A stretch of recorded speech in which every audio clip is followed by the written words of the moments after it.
మాతృదేవోభవ. నీ పని నీవు చేసుకొను నియమము దప్పవు, కోడలైన నిన్నపగలేదు. నీదగు మహాక్రమ శిక్షణ సుంతయైన మా దపునకైన రాదు. బహుధా తపించడి వేళనైన తాపోపశమంబు కోరవు. బహుధా తపించడి వేళనైన తాపోపశమంబు కోరవు. మహోన్నత నిగ్రహ విగ్రహంబవో, మహోన్నత నిగ్రహ విగ్రహంబవో. మహారణంలో కూడా మానవత్వం ఏ విధంగా పరిమళిస్తుందో మనకు రుజువు చేస్తూ ఉన్న మహాభారత కథాశ్రవణం కోసం ఎదురు చూస్తూ ఉన్న భక్తి టీవీ ప్రేక్షక మహాశయులందరికీ కవి బ్రహ్మ ఉభయ కవి మిత్రుడు తిక్కన సోమయాజి రచించిన ఆంధ్ర మహాభారతం అశ్వమేధ పర్వానికి సాగుతున్న సామాజిక వ్యాఖ్యలో 1764వ భాగానికి స్వాగతం పలుకుతున్నాం. భగవంతుడైన శ్రీకృష్ణుడు సుభద్ర, ద్రౌపది, ఉత్తర ప్రార్థించారు అని కాకుండా, అందుకోసం మాత్రమే కాకుండా తన ప్రతిజ్ఞను తాను నిలబెట్టుకోవడానికి మృత శిశువు అయిన పరీక్షిత్తుని బ్రతికించడానికి సిద్ధపడ్డాడు. ఇక్కడ ఆయన 5 రకాల ప్రతిజ్ఞలు చేశాడంటే 5 పద్యాలు. ప్రతిజ్ఞలు చాలా ఉన్నాయి ఇందులో. 5 పద్యాల్లో రాశారు తిక్కన గారు. శ్రీకృష్ణుడు ఏ ఒట్టు పెట్టి పరీక్షిత్తుని బ్రతికించాడు. ఇదే మనం సాహితీపరంగానే కాకుండా ధర్మశాస్త్రపరంగా కూడా బాగా ఆలోచించాలి. శ్రీకృష్ణుడంతటి వాడు, అవతార పురుషుడైన వాడు, సాక్షాత్ నారాయణ స్వరూపుడైన మహానుభావుడు. పరీక్షిత్తు బతకాలి అంటే వెంటనే బతకాలి అలా అనలేదు. తిక్కన గారు రాసినటువంటి 5 పద్యాలు వ్యాసుడి భారతానికి అనువాదమే. ఆయన ఏమీ ప్రత్యేకంగా కల్పించలేదు. ఈ 5 పద్యాలు వరుసగా చూస్తే భగవంతుడు సైతం మానవుడుగా అవతరించినప్పుడు మానవ ప్రయత్నానికి, సచ్చీలానికి, సత్ప్రవర్తనకి, స్వధర్మ నిర్వహణకి, దేవబ్రాహ్మణ భక్తికి, సామాజిక సంక్షేమానికి ఎంత ప్రాధాన్యం ఇస్తాడు అర్థమవుతుంది. దాన్ని బట్టి మన జీవితాల్లో కూడా అద్భుతాలు జరగాలంటే మనం ఏం చేయాలి, మన ప్రవర్తనలు ఎలా మార్చుకోవాలి, ఎలా తీర్చిదిద్దుకోవాలి, ఈ విషయాలన్నీ అర్థమవుతాయి ఈ పద్యాల్లో. వరుసగా 5 పద్యాలు రాశారు ఇక్కడ తిక్కన గారు. మహానుభావుడు, కవి బ్రహ్మ, ఉభయ కవి మిత్రుడు, సమాజం మొత్తాన్ని సంరక్షించే ఉద్దేశ్యంతో. పోనీ ఆయన ఏం ప్రత్యేకించి కల్పించినకో వ్యాసుని ఉద్దేశము అదే. శ్రీకృష్ణుడు ఏమంటున్నాడు చూడండి, వరుసగా 5 పద్యాల రూపంలో అనేక రకాల ప్రతిజ్ఞలు చేస్తూ. పొగరయడనైననే బొంకి పలుకనేని, పగరయడనైననే బొంకి పలుకనేని, సమరముఖముననెన్నడు చలిత వృత్తి పిరిది గడుగుడనేని, సమరముఖముననెన్నడు చలిత వృత్తి పిరిది గడుగుడనేని. ఇప్పిన్నవాని అంగమున జీవమీ ప్రొద్ద ఆవహిల్లు, ఇప్పిన్నవాని అంగమున జీవమీ ప్రొద్ద ఆవహిల్లు. ధరణీసుర కులమునెడన్ కరమెక్కుడు ప్రీతి నాకు కలదేని, ధరణీసుర కులమునెడన్ కరమెక్కుడు ప్రీతి నాకు కలదేని. స్వధర్మరతుడనయేని, స్వధర్మరతుడనయేని. ఉత్తరా శిశువు లబ్ధ జీవితత్వమునందున్, ఈ ఉత్తరా శిశువు లబ్ధ జీవితత్వమునందున్. నరుని ఎడనామనంబున విరోధమెన్నడును ఏమి విధముననైనన్ పొరయమి నిజమేనియు. నరుని ఎడ నామనంబున విరోధమెన్నడును ఏమి విధముననైనన్ పొరయమి నిజమేనియు. సుస్థిరముగా నిబ్బాలుమేన జీవము సెందున్, సుస్థిరముగా ఇబ్బాలుమేన జీవము సెందున్. నిక్కమగు ధర్మమున నేన కంసాదుల వధించుడారసి చూడన్, నిక్కువమై ఆర్యజనులకెక్కెనయేని. నిక్కమగు ధర్మమున నేన కంసాదుల వధించుడారసి చూడన్, నిక్కువమై ఆర్యజనులకెక్కెనయేని. అసువర్గమీ శిశువుగనున్, అసువర్గమీ శిశువుగనున్. మహిత సత్యంబు పరమధర్మంబు గాఢ నిర్మల బ్రహ్మచర్యంబు నిత్య సుప్రతిష్ఠితంబులైనాయందు తేజరిల్లునేని. మహిత సత్యంబు పరమధర్మంబు గాఢ నిర్మల బ్రహ్మచర్యంబు నిత్య సుప్రతిష్ఠితంబులై నాయందు తేజరిల్లునేని. ఈ బాలునకు జీవమి పుడగలుగు, ఈ బాలునకు జీవమి పుడగలుగు.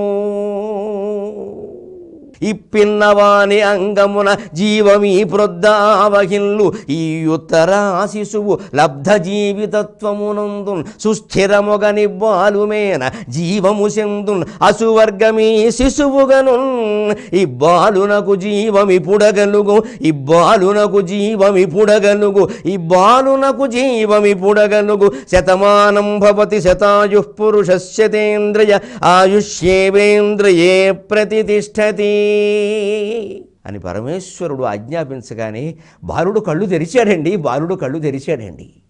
బాలుని ప్రార్థన, తల్లి ప్రార్థన భగవంతుడు విన్నాడండి. భగవంతుడు వినకపోవడం ఉండదమ్మా, మనమే సరిగ్గా చెయ్యం. ఆందోళనతో కొందరు, ఆవేదనతో కొందరు, ఆర్భాటంతో కొందరు చేస్తాం, కానీ ఆత్మీయంగా చెయ్యమండి. మనం ఆత్మీయంగా భగవంతుని ప్రార్థించడం అంటే మనం ఒంటరిగా ఉన్నప్పుడు మన పట్ల మనం ఎలా ఉంటామో అలాగే ఉండాలి. ఎటువంటి ఆర్భాటం వద్దు, ఎవ్వరి కోసం వద్దు, ఏ మైకు పెట్టద్దు, ఎవరిని పిలవద్దు. అదే ఆత్మీయత, అదే నిరాడంబరత. మన భక్తిలో మనం పెంచుకోవలసింది అది. ప్రతి చోట 100 గొట్టాలు 10 గోలలు భజన చేయాలంటే ఈ ప్రతి మతం వాళ్ళు నేర్చుకోవలసిన విషయం ఇది. మన ప్రార్థనను ఊళ్ళో వాళ్ళందరూ వినాల్సిన అవసరం లేదండి. బాగా పెంచేస్తున్నారు విపరీతంగా. వీరిని చూసి వారు, వారిని చూసి వీరు. వారి ప్రార్థన ఏదో వారు చేసుకోవచ్చు. పైన మందిరం మీద గొట్టం పెట్టి 5 సార్లు రోజుకి అందరికీ వినిపించాల్సిన అవసరం ఏం లేదు. అది ప్రచారమే. అది రాజ్యాంగం ఇచ్చే దోషం. అది ఎవరైనా అంతే. ఊళ్ళో చేసే పూజలు కూడా ఇవాళ మొత్తం స్పీకర్లు పెట్టి గొట్టాలు పెట్టి వినిపిస్తున్నారు. అవసరమా అండి? పురోహితుల కంఠం గొట్టంలో వినపడాల్సిన అవసరం ఏంటండి? అసలు పురోహితులైనా ఎంత ముదిరిపోవాలో అంత మనకు ఆర్భాటం కావాలి. అది చూడక్కర్లేదు, అచ్యుతుడు అక్కర్లేదు. 10 మంది రావడం, 1000 మంది రావడం, ఫోటోలు, తద్వారా ఫండ్స్, అవన్నీ కావాలి మనకి. మన ఉద్దేశాలు ఇవి. అందుకే మన జీవితాల్లో అద్భుతాలు జరగవు. ఎంత భగవంతుడు తన ప్రతిజ్ఞల్లో చూడండి, పరీక్షిత్తు దేనికి లేచి కూర్చున్నాడు. భగవంతుని మహిమాను తోసేద్దండి. ఇక్కడ మొత్తం 5 పద్యాల్లో మీరు వ్యాసభారతం చదువుకోండి, ఎక్కడా కృష్ణుడు తన మహిమ చూపించలేదండి. కేవలం మానవతా లక్షణంతో బతికించాడండి. సత్యం తన మహిమ చూపించింది, కృష్ణుడు తన మహిమ చూపించలేదు. తెలియక మాట్లాడొద్దు. సత్యం తన మహిమ చూపించింది. ఇక్కడ ఆయన తన జీవితంలో ఏ నియమాలకి కట్టుబడి ఉన్నాడో చెప్పి, ఆ నియమాలకి నేను కట్టుబడి ఉండడం నిజమైతే శిశువు బతకాలన్నాడండి. కట్టుబడి ఉంటే మనం కూడా అనొచ్చండి ఆ మాట. మన వల్ల అవుతుందా? అవుతుంది. మినపరొట్టి తినడం ఎలా అవుతుందో ఇది అలాగే అవుతుంది. మనకి ఇష్టం లేదు కాబట్టి అవదంతే. కోట్లు సంపాదించడం అవుతుంది, తాగి తందనాలు ఆడడం అవుతుంది, తప్పు డ్రైవింగ్లు చేసి మనుషులను చంపేయడం అవుతుంది, అన్ని చట్టాలని అతిక్రమించడం అవుతుంది, లైసెన్స్ లేకుండా వ్యాపారాలు చేయడం అవుతుంది. ఇదే తలుచుకుంటే మనం మంచి ప్రవర్తనతో ఉండలేమా అండి? నిగ్రహంతో ఉండలేమా అండి? కోరికలు తగ్గించుకోలేమా అండి? నిరాడంబరంగా బతకలేమా అండి? అప్పుడు మనం కూడా శ్రీకృష్ణుడు అవుతాం. మనం కూడా మృత శిశువులను బతికించగలుగుతాం, అద్భుతాలు సాధించగలుగుతాం. వివేకానందుడు చెప్పింది అది. ఎక్కడ మొత్తం 5 పద్యాలు నేను కళ్ళజోళ్ళు మార్చి 5 కళ్ళజోళ్ళు పెట్టి పరిశీలించా. నా మహిమ వల్ల నేను నారాయణుడినైతే బతకాలంటాడేమో. అనలేదండి కృష్ణుడు. ఎంత గొప్పవాడివయ్యా, నువ్వు ఎంత తప్పుగా ప్రచారం అయిపోతున్నావయ్యా లోకంలో అనుకున్నాను నేను. మహిమ మహిమ మహిమ, వైభవం వైభవం. ఇక్కడ మహిమ వైభవం ఏం లేవండి అసలు. చాలా సహజమైన మానవత్వం పరిమళించింది ఇక్కడ. అందుకే నేను మహారణాలు జరిగే సందర్భంలో కూడా మానవత్వం పరిమళించే మహాభారతం అని చెప్పాను ఈ భాగాలకు వ్యాఖ్యానంగా, శీర్షిక వాక్యంగా. ఇక ముందు అశ్వమేధ యాగంలో కూడా మానవత్వం ఎలా పరిమళిస్తుందో చూస్తాం మనం. భారతీయ సంస్కారం ఏమిటో అర్థమవుతుంది. ఏమంటున్నాయండి మొదటి పద్యంలో? పొగరయడనైనా నే బొంకి పలుకనేని సమరముఖమున నెన్నడు చలిత వృత్తి పిరిది గడుగిడనేని ఇప్పినవాని అంగమున జీవమీ ప్రొద్దావహిల్లు. పగరయడనైనా నేను బొంకి పలుకనేని. శత్రువులతో కూడా ఎప్పుడూ నేను అబద్ధం ఆడని వాడినైతే. దేనికి సంబంధించింది అది? ఇది మహిమ అండి, మానవత్వం అండి. మనం కూడా అబద్ధం ఆడకుండా ఉండొచ్చు కదండి. కోర్టుల్లోనే అబద్ధాలు ఆడేస్తున్నాం, అవి మానం. శ్రీకృష్ణుడిని పూజిస్తే మా అబ్బాయికి రోగం తగ్గుతుంది, తగ్గదమ్మా. అబద్ధాలు ఆడడం మానేస్తే తగ్గుతుంది. శ్రీకృష్ణుడు పూజలకి లొంగడు, స్తోత్రాలకి లొంగడు, సత్యం మాట్లాడేవాడికి లొంగుతాడు. స్పష్టంగా నిరూపిస్తోంది భారతం మనకి. ఆయన చెబుతున్నాడు స్వయంగా, నేను లొంగనని. ఆయనే చెప్పుకుంటున్నాడు, నేను అబద్ధం ఆడకుండా ఉన్నట్టయితే అంటున్నాడు ఆయన. అంటే ఆయన విలువ కూడా ఎప్పుడు అంటే అబద్ధం ఆడకుండా ఉంటేనే. నేను వచ్చి దేవుడు అంటే డ్రామాలో దేవుడు అంటారు అండి, నాటకాల వేషం వేసేమంటారు. దేవుడికి కూడా సల్లక్షణాలే ప్రమాణం. రాముడు ఎందుకు దేవుడు అయ్యాడు? కోన్వస్మిన్ సాంప్రదంలోకే గుణవాన్ కశ్చి వీర్యవాన్ ధర్మజ్ఞ కృతజ్ఞ సత్యవాక్యో దృఢ వ్రతక. ఓ 16 లక్షణాలు అక్కడ చెప్పబట్టి కదా. మనం 16 అంకె పట్టుకుని ఎడుస్తాం, కానీ 16 14 13 అవన్నీ కంఠస్థం వద్దమ్మా. 2 అలవాటు చేసుకుందాం చాలు. కంఠస్థం అక్కల. కంఠస్థం చేస్తే రాముడికి ఏమిటి ప్రయోజనం, మనకేమిటి ప్రయోజనం? ఆ 16 చదివేయడం, కంఠస్థం చేయడం, రోజు నేను పారాయణ చేస్తే ఏం చేసినా రావు అవి. అలవాటు చేసుకుంటేనే వస్తాయి. కంఠస్థం ఎందుకు? ప్రతిదీ కంఠస్థం మహిమ. ఆ 16 ఎందుకు చెప్పారండి? అసలు 16 చెప్పడంలో ఏదైనా ఉద్దేశం ఉందా? అప్పటికి అయిపోయే శ్లోకాలు అందుకని ఆపేశాడు. పిచ్చి ప్రశ్న లేకూడదు. 16 చెప్పారు, 13 చెప్పారు, 12 చెప్పారు, 2 చెప్పారు, 4 చెప్పారు, అంకెలు లెక్కలే ఎంతసేపు. స్పష్టంగా భగవంతుడు సత్ప్రవర్తన ఉంటేనే దేవుడు కూడా అన్నది అవుతుంది. దేవుడు అవ్వడం వల్ల అన్నది అవ్వదు. దేవుడు కూడా మంచివాడైతేనే అవుతుంది. మన సాహిత్యం మొత్తం, మన దైవత్వం మొత్తం, మన ఆధ్యాత్మికత మొత్తం సత్ప్రవర్తనకి, మంచితనానికి ఇచ్చిన ప్రాధాన్యం మహిమకి ఇవ్వలేదు. ఇంత తార్కికమైన, ఇంత శాస్త్రీయమైన, ఇంత తాత్వికమైన సిద్ధాంతాన్ని పిచ్చి ఆచారాలు ఎలా పడేస్తారని బయటకెళ్ళి మీరు ఏం చేసినా సరే పూజ చేసేయండి, సరిపోతుంది. అన్ని దోషాలు దీంతో పోవండి. దోషం పోగొట్టుకోవలసిందే. భగవంతుడే స్వయంగా చెబుతున్నాడు, పగర ఎడనైనా నే బొంకి పలుకనే అని. ఇంకా సమరముఖమన నెన్నడు శత్రువులకు చలిత వృత్తి పిరిది కడుగడనేను. యుద్ధంలో శత్రువీరుడికి వెన్నిచ్చి నేను భయపడి వెనక్కి పరిగెట్టడం అనేది నా జీవితంలో నేను చేయకుండా ఉంటే ఈ శిశువు బతకాలి అంటున్నాడు. క్షత్రియుడికి పౌరుష లక్షణం అది కూడా చెప్పాడైనా. మనకు అనుమానం వస్తుంది, జరాసంధుడు దండెత్తినప్పుడు ద్వారకి వెళ్ళలేదు. చూసుకోండి గ్రంథం, వెళ్ళలేదు ఆయన. వీడు ఎలాగో మన చేతిలో చావడు, అనవసరంగా జన నష్టం, వాడేమో మూర్ఖుడు, దండయాత్ర మానడం లేదు అని ముందే ఇల్లు తీసుకెళ్ళి, నగరం తీసుకెళ్ళి సముద్రంలో కట్టుకున్నాడు. జన సంరక్షణ కోసం, అనవసరంగా నష్టాన్ని నివారించడం కోసం. అంతేకాని భగవంతుడు పారిపోలేదు, ఎప్పుడూ పారిపోలేదు. భగవంతుడు పారిపోతే సృష్టి ఆయన వెనకాల పారిపోతుంది. ఇక్కడ ఎందుకు చెప్పాడు ఆ విషయాన్ని? కృష్ణుడు క్షత్రియుడు అంటే మనం కూడా ఏ వృత్తి ధర్మం, కులం నేను మాట్లాడడం లేదండి. ఈ కాలంలో కూడా వృత్తులు ఉన్నాయిగా, అందరం ఏదో వృత్తి చేసుకు బతుకుతున్నాం కదా. మన వృత్తి ధర్మాన్ని మనం వెన్ను చూపకుండా, భయపడకుండా, నీరసపడకుండా, సక్రమంగా లంచం తీసుకోకుండా పద్ధతిగా నిర్వహిస్తే మృత శిశువుని బతికించేంత తపశ్శక్తి మనకు వస్తుంది. మన మీద మనకి నమ్మకం లేక ఏడుస్తున్నాం ఇలాగా. అందుకే వివేకానందుడు అంటాడు, నీలోనే ఉంది అనంత శక్తి, నీలోనే ఉంది. ఎప్పుడు నువ్వు బలహీనుడు అని అనుకోకు, బలహీనతను మించిన పాపం లేదన్నాడు. మనం తెల్లారు లేచింది మొదలు నే బలవంతుణ్ణి, బలహీనుణ్ణి, నాకేమీ తెలియదు, నాకు నువ్వే దిక్కు, ఈ దిక్కుమాలిన ప్రార్థన ఎంతసేపు. నే పాపినో అంటూనే ఇక్కడ పాపేటండి, మనం పుణ్యాత్మలం, మనం అమృతపుత్రులం. ఇక్కడ పాపేమిటండి? అదవ మాట. మనం పుణ్యాత్మలం, మనం అమృతపుత్రులం అని చెబుతోంది మన ఉపనిషత్ సాహిత్యం. నే పాపినో అంటే మన మతానికే వ్యతిరేకం. మన మీద మనకు ఆ నమ్మకం ఉండాలి. అనంత శక్తి అయిన భగవంతుడు ఎక్కడో లేడండి, మనమే ఉన్నాడు, మనలో ఉన్నాడు, మనమే ఉన్నాడు. అంతర్బహిష్య తత్సర్వం వ్యాప్య నారాయణ స్థితిగా. ఆయన బయటికి లాక్కోవాలంటే ఈ దుర్మార్గపు లక్షణాలన్నీ వదిలేసుకోవాలి. మన వ్యసనాలు మానక, మన పేకాట్లు మానక, మన తాగుళ్ళు మానక, మనం ఏమీ అబద్ధాలు ఆడడం మానక, మన స్వార్థాలు మానక, మన లంచగొండితనం మానకుండా దేవుడు గుళ్ళు కట్టేస్తే పుణ్యం వస్తుందంటే ఎలాగా? దేవుడు చెబుతున్నాడు రాదని. నేనే ఫలానా నియమాలకు కట్టుబడి ఉండడం చేతనే పరీక్షిత్తుని బతికించగలిగా, మీరు అలాగే ఉండండి చెబుతున్నాడు. ధరణీసుర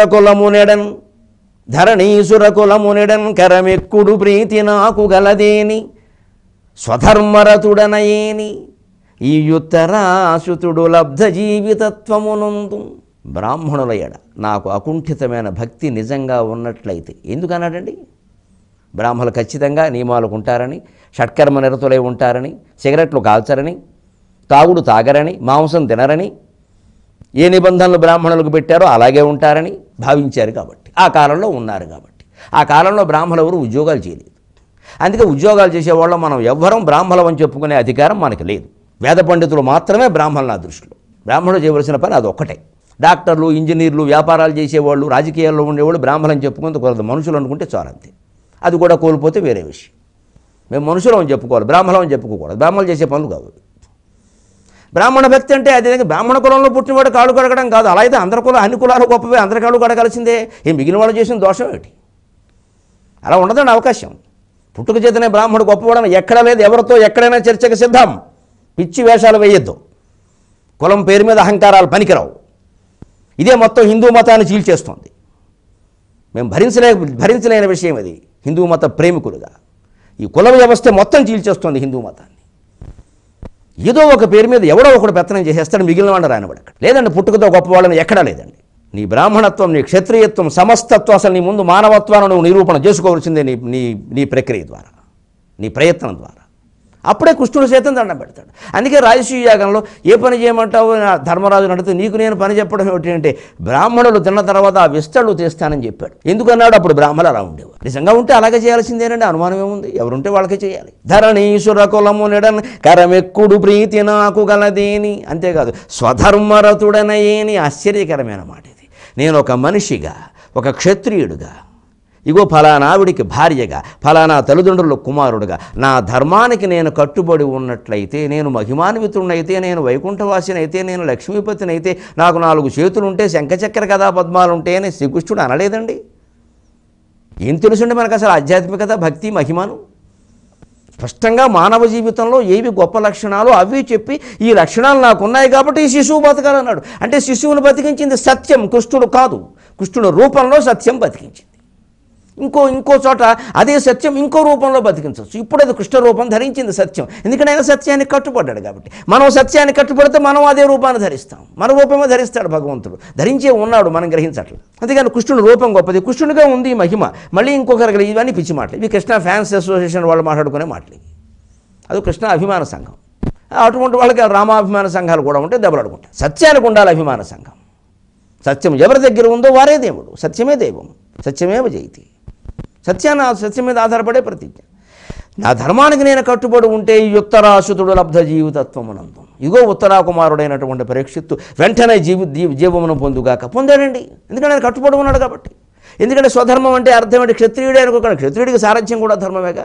యుద్ధంలో సారథ్యం ఒప్పుకున్నాడుగా. ఒప్పుకున్నప్పుడు అండి మనకు భారతం చదివితే తెలుస్తుంది, మూల భారతం ప్రత్యేకంగా కృష్ణకర్ణామృతంలో కూడా మహానుభావుడు బిల్వమంగళుడు ఆయన లీలాశుకుడు ఆ దృశ్యాలు వర్ణించాడు. గుర్రాలు గడిగాడండి కృష్ణుడు, నీళ్లు పెట్టాడండి వాడికి దురద పెడితే ఎలా పాపం వేళ్లతో గోకాడండి. అదండి స్వధర్మం. మరి ఆ పనులు చేసేవాళ్ళందరినీ మనం సమాజంలో అవమానిస్తున్నాం. అలా బతుకుతాట, ఇలా బతుకుతాడు, కాఫీ హోటల్లో కప్పులు కడుక్కుంటాట. పైగా మనం అసహ్యం చేసిన కప్పులను వాడి గడిగాడు, సమాజాన్ని ప్రక్షాళన చేస్తున్నాడు. ఆ పని చేస్తున్న వీరులందరికీ నమస్కారం. అదండి స్వధర్మం అంటే. కాఫీ హోటల్లో కప్పులు గడగాల్సిన పని మనకు వచ్చినప్పుడు ఏమీ మొహమాట పడకుండా ఆ పనిని శుభ్రంగా హాయిగా తళ మెరిసిపోయేలా కడగడమే దైవత్వం. అందుకని దైవత్వం అనగానే కొన్ని పవిత్రమైన పనులు, గొప్ప పనులు ఏమి ఉండవండి అక్కడ. సమస్తము దైవమే అన్నప్పుడు అన్ని పనులు దైవమే. నీకు అప్పగించిన పని, నువ్వు చేస్తానని ఒప్పుకున్న పని, నువ్వు ఇష్టపడిన పని ఖచ్చితంగా చేయడమే దైవత్వం. వర్క్ ఈజ్ వర్షిప్ అంటే అదే చెబుతున్నాడు ఇక్కడ. స్వధర్మరతుడని నరునియడ నామనంబున విరోధము ఎన్నడును ఏమి విధముననైనన్ పొరయమి నిజమేనియు. అర్జునుని పౌత్రుడు అంటే కర్మబంధం కలిసి రావాలి ఇక్కడ. అందుకోసం ఆ ప్రసక్తి తీసుకొస్తున్నాడు. అర్జునుడు ఏవో కొన్ని దోషాలు ఉంటే ఉండొచ్చు, మానవులందరిలో ఉన్నట్టే చేసి ఉండొచ్చు. కానీ అతను నేను కలిసి పుట్టాం భూమి మీద, నరనారాయణులు అంటారు.